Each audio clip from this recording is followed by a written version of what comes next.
तो ये जो यहाँ के हालात मैं आपको दिखा रहा हूँ और जो तस्वीरें आप यहाँ की देख रहे हैं, उससे ये जाहिर हो जाता है कि इस इलाके में इस तरह की कोई एक इमारत नहीं है, बहुत सारी इमारतें हैं।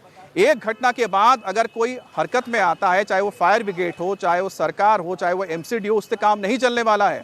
इसके लिए स्ट्रिक्ट नियम जो लागू किए गए हैं उसको ज़मीन पर उतारना पड़ेगा और इस तरह के जो मौत के होटल बने हुए हैं या इमारतें बने हैं उनको बंद करना पड़ेगा। हमारे संवाददाता कुमार सोनू इस वक्त लगातार हम तक रिपोर्ट भेज रहे हैं कि किस तरह से कार्रवाई चल रही है।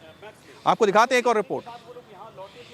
दिल्ली के मालवीय नगर अग्निकांड के बाद अब सरकार एक्शन मोड में आ गई है और जैसे ही सरकार ने एक्शन लेने की बात कही, वैसे ही दिल्ली के मालवीय नगर इलाके में जो अवैध होटल बने हैं या जो नियमों को ताक पर रखकर होटल चलाए जा रहे हैं, वो अब होटल मालिक बंद करके जो है निकल गए हैं। आप देखें, इसी तरीके से हम दिल्ली के मालवीय नगर इलाके के एक होटल पे मौजूद हैं। दरअसल ये होटल जो है, जिस होटल में आग लगी वहां से तकरीबन 200 से 250 मीटर की दूरी पर है। तकरीबन 4 मंजिला ये होटल है और इस होटल को आप देखेंगे तो आपको देख कर अंदाजा लगेगा कि जब ये प्रॉपर्टी अगर इस होटल मालिक ने किसी से ली थी तो उस दौरान यहाँ बालकनी हुआ करती थी, क्योंकि लोहे की ये ग्रिल वगैरह लगी हुई है। आमतौर पर जब बालकनी होती है तो उस दौरान यहाँ पे लोग जो है ग्रिल लगाते हैं, लेकिन उस बालकनी को बंद करके अब यहाँ पर कमरे बना दिए गए और लगातार यहाँ पर जो है अब लोग यहाँ से जो होटल मालिक हैं वो अपने होटल को बंद करके जा रहे हैं। फिलहाल आप तस्वीरें देखें,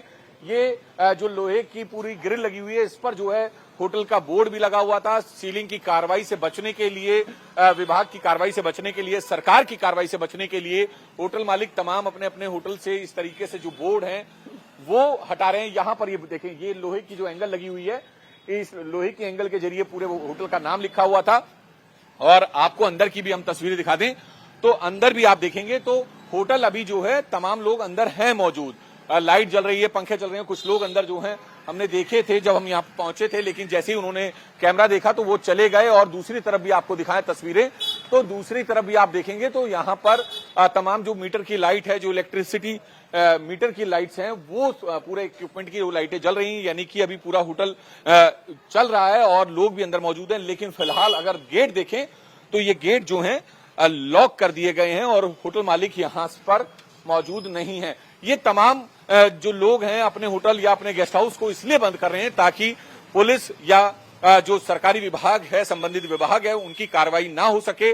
तमाम होटल से ऐसे जो अवैध तरीके से चलाए जा रहे हैं उनके ऊपर से बोर्ड हटा दिए गए हैं और साथ ही साथ उन होटल को बंद किया जा रहा है फिलहाल कुछ समय के लिए। और जो गेस्ट इसमें ठहरे हुए थे उनको जो है उनसे रूम खाली करने के लिए कहे गए हैं। फिलहाल आपको तस्वीरें भी दिखाएं तो ऐसी सकरी और पतली पतली गलियों में ये होटल बने हुए हैं। दरअसल जिस जगह ये मालवीय नगर में अग्निकांड हुआ वहां पर कई बड़े अस्पताल हैं और ऐसे में लोग जो हैं इलाज के लिए जो है वो यहाँ पर आते हैं। तो उस दौरान तीमारदार जो उनके होते हैं या उनके रिश्तेदार जो होते हैं वो इन होटल में सस्ते रूमों में रुकते हैं। जो लोग ठहरे भी होते हैं उनका भी साफ तौर पर ये कहना है कि अंदर जो है वेंटिलेशन तक की व्यवस्था नहीं है और अगर यहाँ पर आग जैसी लगने की घटना सामने आ जाए तो दमकल विभाग की गाड़ियां जो हैं इन सकरी और पतली गलियों में से अंदर तक नहीं आ सकती, जहां से सिर्फ टू व्हीलर ही निकल सकते हैं।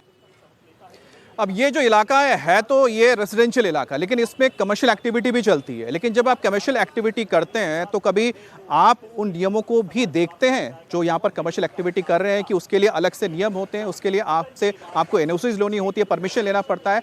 अगर नहीं लेते हैं तो इसको अनदेखी कौन करता है? जो यहाँ का स्थानीय प्रशासन है या आसपास के लोग, क्या वो जाके इस बारे में क्या पुलिस को शिकायत करते हैं या पुलिस अगर इस इलाके में आती तो कभी इस चीज़ को ध्यान देती है? क्या एमसीडी इस पर ध्यान देता है? तो ऐसे बहुत सारे सवाल हैं क्योंकि ये सब कुछ नाक के नीचे हो रहा है। ऐसा नहीं है कि इसके आसपास कोई प्रशासन नहीं है, आंख मूंद करके बैठा जाता है। 2019 में करोल बाग में अर्पित होटल में आग लगी थी, उसमें क्या हुआ था? 17 लोग मारे गए थे। उसमें भी यही निकला था कि एग्जिट जहां से होना है सिर्फ एक ही एग्जिट था, वो बंद पड़ा था। इसी तरह से 2019 में अनाज मंडी में आग लग गई थी, वहां पर एक साथ करीब 40 से ज्यादा मजदूर मर गए थे और उस जगह पे मैं खुद गया था रिपोर्ट करने के लिए और मैंने खुद अपने आंखों से देखा था कि किस तरह के वहां पर हालात थे। 2019 से 2026 का वक्त आ गया, सरकारें बदल गई लेकिन हालात देखिए वही है।